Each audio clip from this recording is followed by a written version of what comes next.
E é aqui que começa a verdadeira jornada do nosso herói, que saiu de pior caçador do mundo para um deus que assusta até os melhores protagonistas dos animes atuais.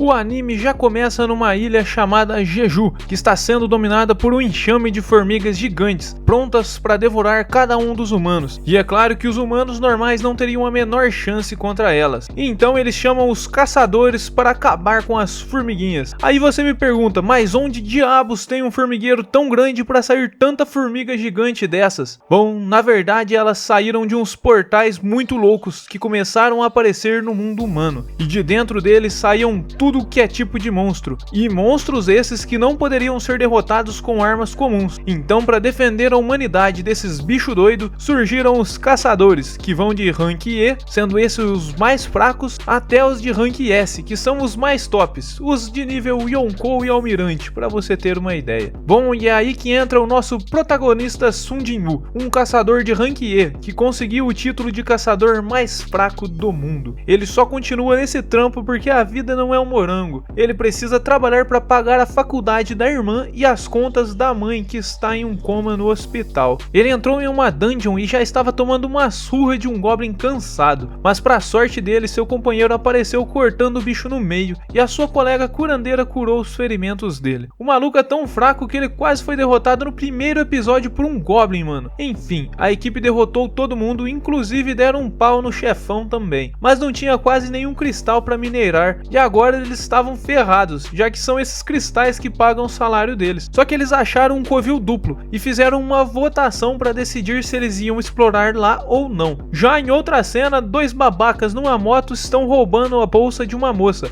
até que uma outra moça apareceu dando um mortal triplo carpado para recuperar a bolsa e derrubar os malucos da moto. Essa era a Sharein, uma caçadora de rank S muito importante para a vida do nosso protagonista no futuro, mas para isso ainda falta. No caminho para o covil duplo, Jin-woo foi xingado até, porque ele quase foi solado por um goblin e ainda quer entrar em uma dungeon desconhecida com poderes desconhecidos com inimigos desconhecidos. Enfim, eles chegaram no fim do túnel e tinha uma porta gigante, e assim que eles entraram, várias tochas começaram a acender. O lugar estava cheio de estátuas bizarras, mas não tinha nenhum monstro, e eles encontraram um quadro mostrando os mandamentos do templo. O primeiro era venerar a Deus, o segundo louvar a Deus, e o terceiro provar sua fé em Deus. Mas a Junri estava tremendo porque viu o olho da estátua se mexendo. Do nada as portas se fecharam e agora eles estavam presos, e esse careca ficou pistola e disse que tá vazando, eles que fiquem com todo o tesouro. Mas assim que ele encostou na porta, foi cortado no meio por uma estátua segurando um machado. Aí é claro que todo mundo ficou em choque, porque isso não é uma dungeon de rank E nem aqui nem na China, ou melhor, na Coreia, né? Continuando, outra estátua olhou pro Jin-woo e ele gritou pra todo mundo deitar no chão,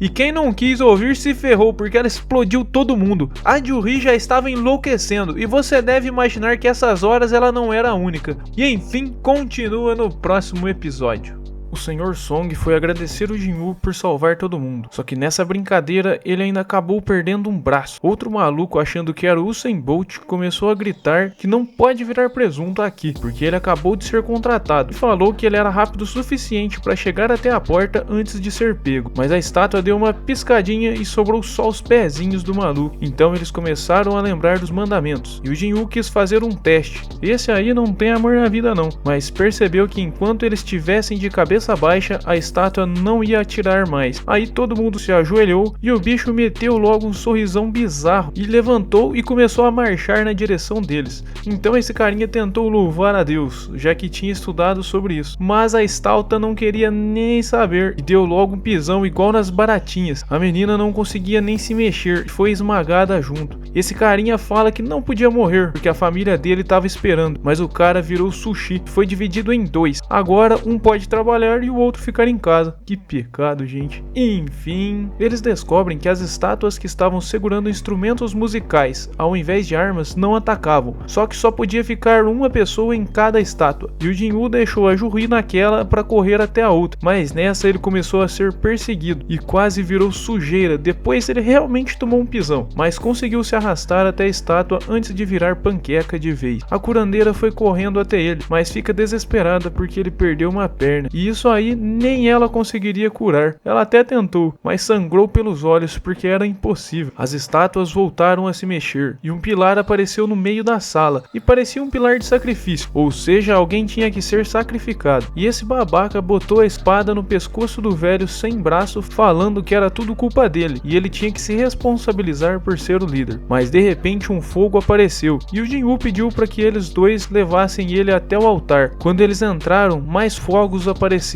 e pediu para os outros dois virem também. Assim que todo mundo entrou, as portas se abriram, só que de brinde as estátuas começaram a se mexer. Então Jin-Woo mandou ninguém tirar os olhos das estátuas, porque elas se mexiam quando paravam de olhar. Só que a mina não aguentou e meteu o pé de lá, e como ela sobreviveu, o outro cara largou o Jin-Woo e saiu correndo também. O Jin-Woo fala que ninguém mais poderia sair, porque senão eles iam ficar com pontos cegos. Mas esse cara não quis nem saber, disse que tinha uma família esperando por ele. O velho Song falou para os dois saírem de lá, porque eles ainda têm muitos anos para viver. Mas a Ju-Hee estava com tanto medo que as pernas dela pararam de funcionar. E depois de muita discussão, o Jin-Woo conseguiu convencer o coroa a levar a guria de lá. E é claro que ela não queria aceitar, né? Mas ele prometeu que ia levar ela para comer. Então ele deu o único cristal que tinha conseguido para ela comprar um hamburgão no caminho. Aí todo mundo saiu e só sobrou o nosso prota. E já que ele ia morrer, pelo menos queria levar uma estátua junto. Tadinho, delirou, mas na primeira espadada ele viu a vida passando diante dos seus olhos. E aqui não tem essa de morrer sem sofrimento não. O moleque foi perdendo todas as partes do corpo lentamente, até ficar parecendo um boneco de Lego. Aí ele começou a xingar o Kim, porque ele também tinha uma família esperando por ele. Ele foi arremessado no altar e percebeu que ele realmente não queria morrer. Só que quando a estátua ia afundar a espada na cara dele, uma notificação apareceu falando que ele desbloqueou a coragem dos fracos e perguntando se ele quer virar um jogador. Se ele recusasse, estava de boa também. O coração dele só ia parar de bater em 0,2 segundos, nada demais. E é aqui que começa a verdadeira jornada do nosso herói, que saiu de pior caçador do mundo para um deus que assusta até os melhores protagonistas dos animes atuais. Então ele acordou no maior susto, achando que foi só um sonho, até que o chefe da associação de caçadores Jinchu apareceu no hospital para fazer uma visitinha. Ele disse que os outros conseguiram escapar, mas o caçador Song perdeu o braço e provavelmente ele vai ter que se aposentar. E quando a guilda dos Tigres Brancos chegou no lugar, só tinha o Sung caído no chão. Não tinha nenhuma estátua igual os outros sobreviventes tinham contado. O chefe da associação perguntou se por acaso ele teve um segundo despertar, ou seja, queria saber se ele aumentou seu poder e subiu de rank. Aí é claro que ele estava torcendo para isso ter acontecido, e era bem provável, já que um caçador de nível baixo não sobreviveria a um ataque daqueles. Só que ele fez todos os testes lá para ver se subiu o rank, mas ele continua sendo apenas um bostinha de rank E com 10 de poder. E isso era simplesmente horrível, porque até os piores caçadores conseguem ter pelo menos 70 pontos de poder. E então ele ficou todo animado à toa, mas achou estranho que ninguém perguntou sobre aquela tela de notificação enorme. Do nada a irmã dele entrou no quarto e falou que ele tem que se cuidar melhor. Ela também não estava enxergando a notificação, mas ele perguntou como que funciona uma tela dessas nos jogos que a irmã dele joga. E foi só ele abrir a caixa de mensagens que começou a aparecer todo o resto. Então ele recebeu uma missão diária, que era o treinamento de força que ele tinha que fazer se não quisesse receber uma penalidade. Mas ele acabou de ser internado, né? Não dá pra ficar brincando de bodybuilder por aí. Mas à noite outro portal se abriu e tudo começou a tremer, e o Jin-Woo, que estava só dormindo de boa, foi parar no meio de um deserto. E isso não era um sonho. Uma centopeia gigante apareceu atrás dele junto com uma notificação mandando ele sobreviver por 4 horas. As enfermeiras se assustaram porque o paciente não estava no quarto. Isso porque ele estava correndo mais que o ligeirinho para não ser destruído por aquelas centopeias gigantes. Então, depois que passaram as 4 horas, ele voltou para o quarto do hospital. E lá ele recebeu uma recompensa por completar a penalidade. E no outro dia a Ju-Hee foi visitar ele no hospital, mas o moleque estava treinando mais do que atleta em época de Olimpíadas. As enfermeiras não estavam entendendo nada. Aí ele finalmente percebeu que essas telas não eram coisa da cabeça dele. E quando ele completa a missão diária, recebe 3 tipos de recompensa: a recuperação total, alguns pontos de atributo que ele sempre colocava em força, e a última recompensa, que era um loot aleatório. Nesse loot ele ganhou uma chave de dungeon instanciada, e e ele imaginou que devia ser algum evento para deixar ele mais forte. Como ele não é bobo nem nada, já foi até a estação para entrar nessa dungeon que aparecia do nada. Só que assim que ele entrou, as portas fecharam e ele só podia sair se derrotasse o chefe ou se conseguisse uma pedra de teletransporte. Isso que uns dias atrás ele não conseguia derrotar nenhum goblin. Agora ele tinha que fazer uma limpa sozinho em uma dungeon. Então logo de cara vieram 3 goblins cansados, cheios de raiva pra cima dele. Mas por incrível que pareça, ele conseguiu se defender contra todos. Ele quase tomou uma facada na boca, mas desviou e conseguiu derrotar o primeiro. Os outros 2 também vieram, mas foram rasgados igual folha de sulfite. E tava bom demais pra ser verdade. Mas a vida do Sung não é um morango, né? Logo veio um lobão sinistro e já quebrou a faquinha dele com uma única mordida. E dava pra ver que ele era muito mais forte que os goblins. O Sung já estava tremendo de medo, não conseguia nem se mexer. E aí ele não tinha nenhum healer, se ele se ferir, já era. E continua no próximo episódio.